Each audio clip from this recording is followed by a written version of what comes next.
When it launched, the 737 MAX was Boeing's answer to stiff competition, a fuel-efficient workhorse to rival Airbus, which had been eating Boeing's market share. And there were significant design changes from previous incarnations of the 737. Bigger engines shifted forward. On takeoff, that could mean the nose tips upwards. Now we're in aerodynamic stall. Banking. And that could risk a stall, one that could lead to a crash. Many pilots practice for such an event. There you go. Nice recovery, John. To compensate, Boeing added software called MCAS.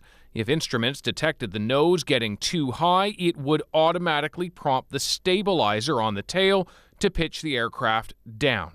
Their problem was they forgot to tell the pilots about it. Without understanding, pilots could inadvertently fight with the MCAS.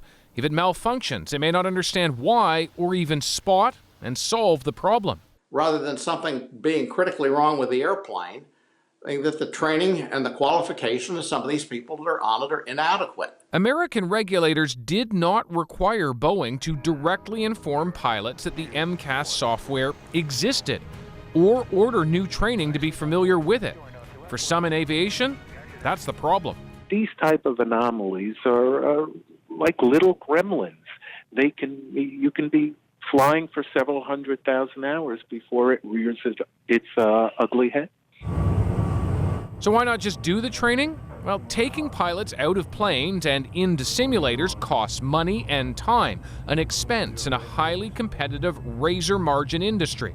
After the Lion Air crash in Indonesia, Boeing did issue a bulletin to pilots about the existence of MCAS and how to deal with it.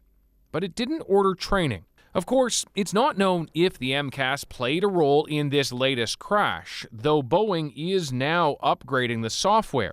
The FAA anticipates that be done by next month.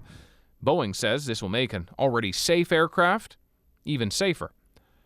David Common, CBC News, Toronto. The MAX jets are key to Boeing's future. There are billions of dollars worth still on order. They're made in part by workers at a plant in Washington State, and that's where Briar Stewart went today to see how this is hitting them. It's the afternoon shift change at the Boeing factory. 12,000 people work here, the home of the 737 MAX jet.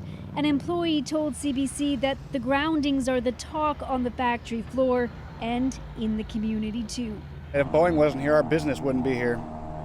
And so, yeah, it's nerve-wracking a little bit to know what might come of all this.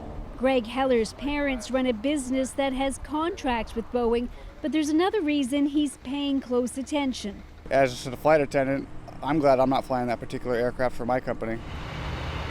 But this plane drives all of the work here. Crews assemble them, putting the final touches on jets destined for airlines around the world, including Canada. Of the 5,800 orders Boeing currently has for planes, 80% of them are for the 737 MAX. It's the fastest selling aircraft in Boeing's history, which is why there's a lot at stake for the company. What do you think it's like in that factory and in the offices right now? Devastating. Yeah, I think everybody's questioning, what did they miss? What could they have done better?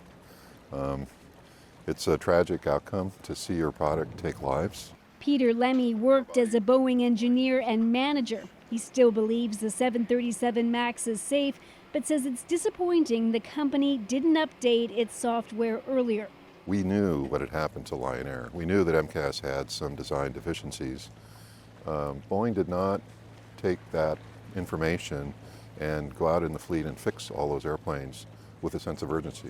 This journalist covers the aviation industry and says the groundings are going to be painful for the company. And you declare an airplane to be the fastest, best selling in the world, when it has some problems, you're going to get a lot more scrutiny. Still, he believes the long-term outlook is good, considering that Boeing makes around 50 planes a month here, which means it will take the company 7 years to fulfill all the orders it currently has. Briar Stewart, CBC News, Renton, Washington.